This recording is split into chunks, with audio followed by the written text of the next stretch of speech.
Can you ever just buy great investments and leave them alone? Everyone says investing is simple. Buy quality, stay invested, ignore the noise. But then the market drops 10%, a stock doubles, a dividend gets cut, a new ETF launches. Suddenly you're asking yourself, should I change something? Today I want to answer a question that every investor eventually faces.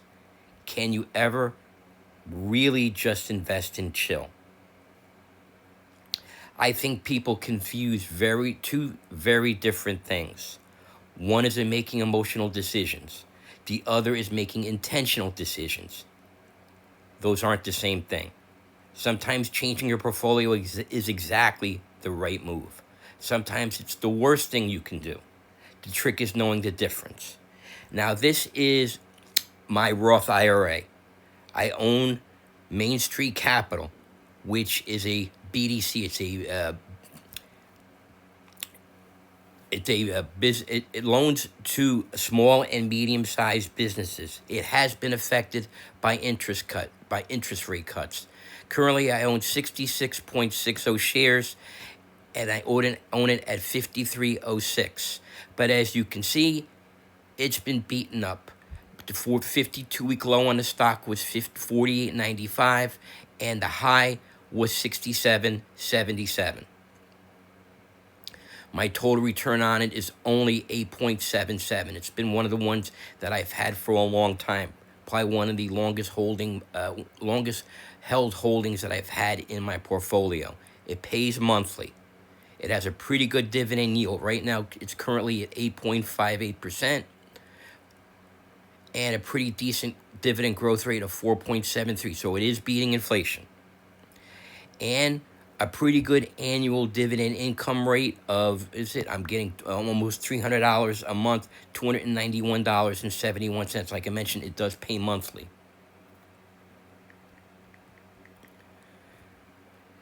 But this is it on Seeking Alpha. Now, Seeking Alpha is where I go to look up my stocks to help me make decisions with my portfolio.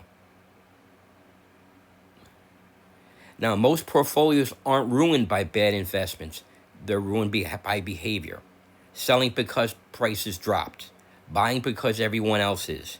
Now, Maine was one of my better performers for a long time, but now that interest rates have been cut, are going down, going up, it has affected its performance.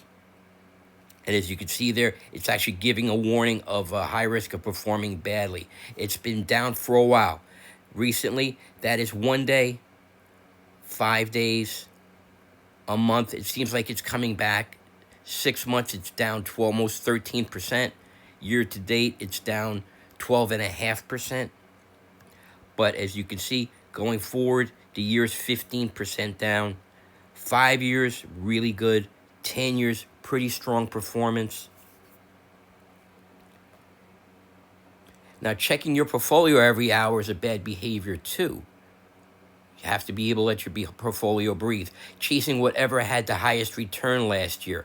Jumping from dividend investing to growth investing to options because YouTube convinced you there was an easier way. The investments usually aren't the problem. We are. I watch Maine all the time. I'm concerned about what it does. It's just behavior. You're always going to watch. My personality has me tinkering. Now, the investments usually aren't the problem. We are.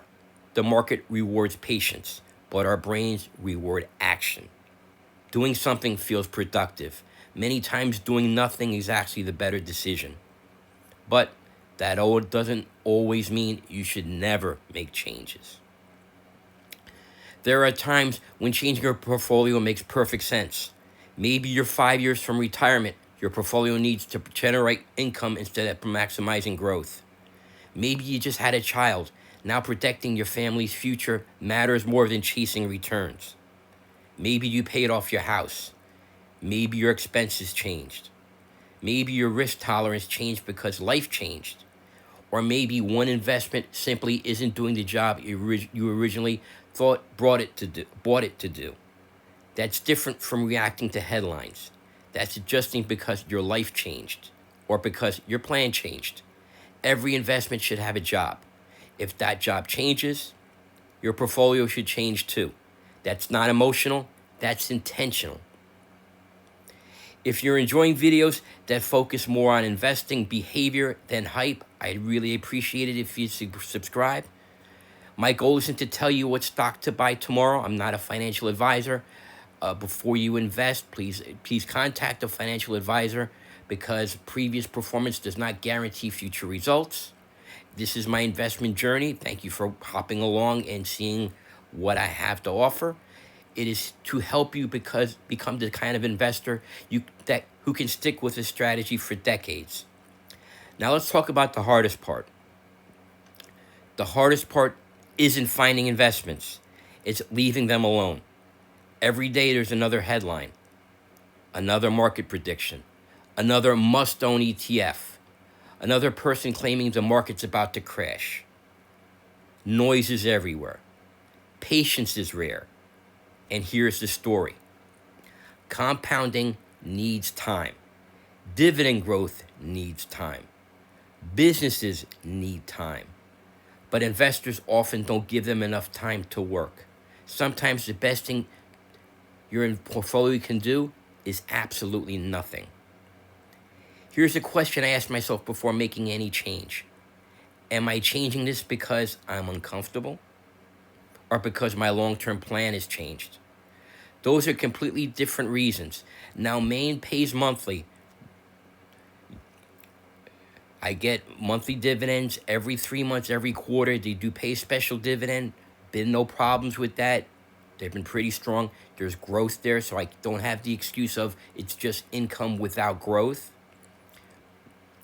But if your goals have changed, your portfolio probably should. If your lifestyle changed, your portfolio may need to change. If an investment no longer fits the job you hired it to do, replace it. But if you're reacting to fear or excitement, like I am with Maine, then usually it isn't investing, it's emotion. So, can you ever really just invest and chill? Yes, but only after you've built a portfolio that matches your goals. Then your biggest job isn't finding the next investment. It's protecting yourself from becoming your portfolio's biggest enemy. Because in investing, good behavior often beats perfect stock picking. Now, if you enjoyed this video, hit subscribe because next time we're talking about something that catches a lot of investors by surprise. Can you be invested in too much of a good thing? Just because a stock or ETF is great doesn't mean your portfolio should be full of it. We're going to talk about concentration risk, why it sneaks up on people, and how even great investments can become a problem when they start taking over your portfolio. Also, too, watch this video here where I talk about how my 20-year-old self would feel about my current portfolio. But until then, thanks for watching, and we'll see you in the next one.